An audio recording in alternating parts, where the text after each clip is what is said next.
Welcome, future captains! I'm Captain Pahil, and we're diving straight into a definitive explainer on wind dynamics.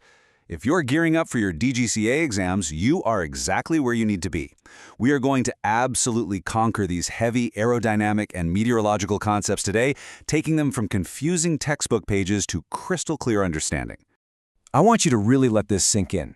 Mastering the winds is not just about passing your DGCA exams. It's about commanding the invisible forces that dictate your flight. Your exam, that's just hurdle number one. The real goal of this material is to build you into a pilot who fundamentally understands the atmosphere you operate in, keeping you and your passengers safe. Just to give you a bit of context on who's talking to you today, I'm a pilot, as well as a flight and ground instructor. I've got 17 years of teaching experience under my belt, working with student pilots all over the globe. Through these notes, we'll focus strictly on what you actually need to know. You can expect this masterclass to be highly visual, structured, and completely no-nonsense. All right, here is our roadmap for today.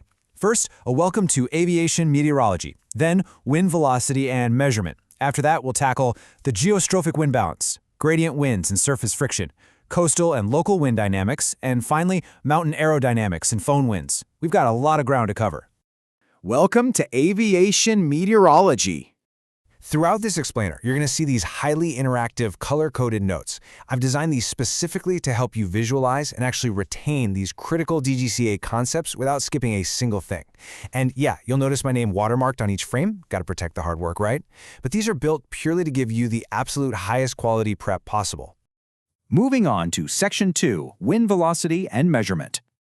Okay, let's dive right into this. There are two absolutely foundational words you've got to know: veering and backing.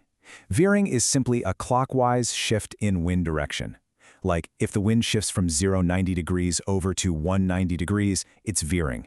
Backing, on the other hand, is the exact opposite, an anti-clockwise shift, say from 340 degrees back to 240.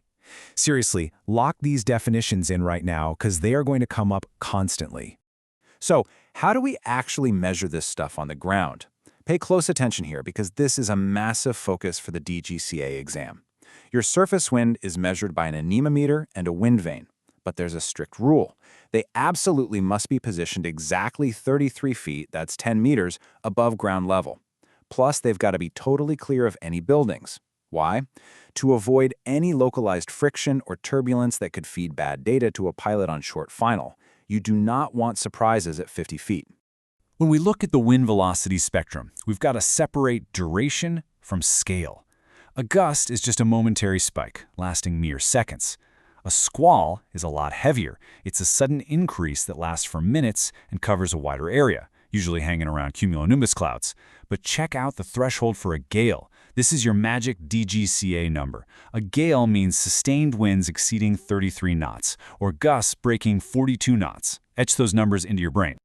All right, Section 3, the geostrophic wind balance.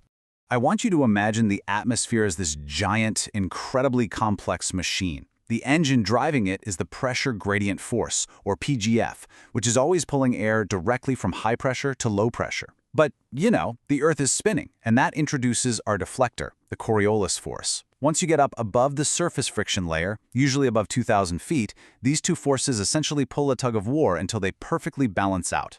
The result? The geostrophic wind, flowing perfectly parallel to straight isobars.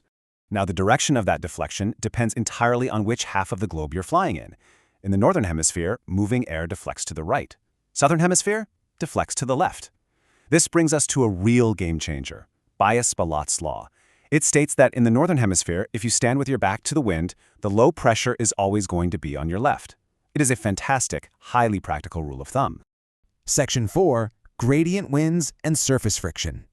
When those isobars curve around highs and lows, we get what we call gradient winds. Now, a third force crashes the party, centrifugal force, which always acts outward from the curve.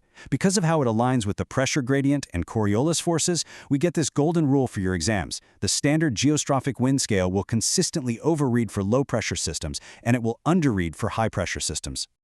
Now, what happens when we drop below 2,000 feet? Welcome to the friction layer. This is a massive aha moment, so stay with me. Step 1. The actual physical surface of the Earth, the trees, the buildings, the mountains, inherently creates friction, which physically slows the wind down. Step 2. Since the Coriolis force is totally dependent on wind speed, a slower wind means a weakened Coriolis force.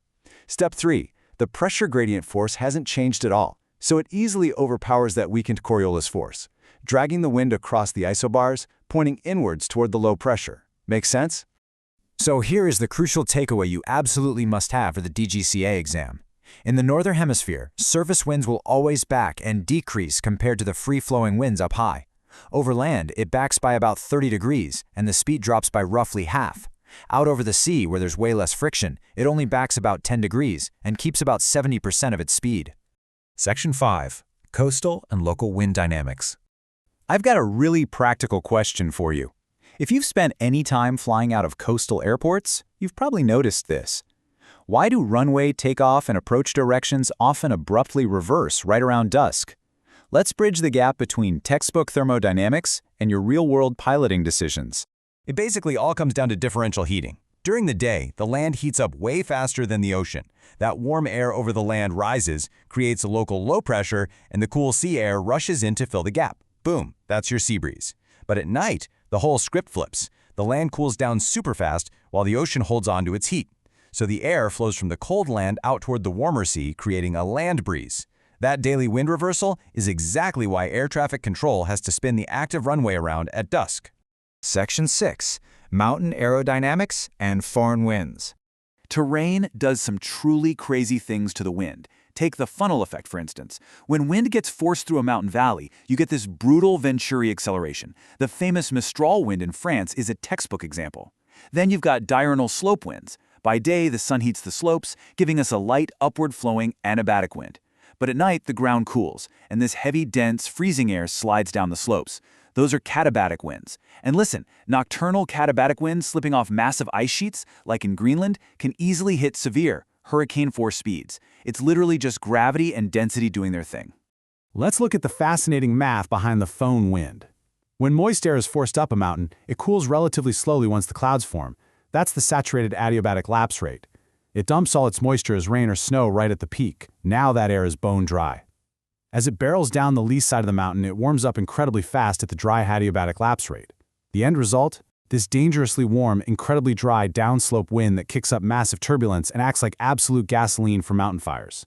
We have covered an immense amount of ground today. Here is your ultimate screenshot-worthy master winds summary matrix. Geostrophic flows parallel to straight isobars, gradient flows parallel to curved, surface winds back and decrease, Föhn winds are warm, dry, and downslope. I tell all my students to memorize these exact keywords. If you lock this matrix into your brain, you are absolutely golden when these questions pop up on your exam.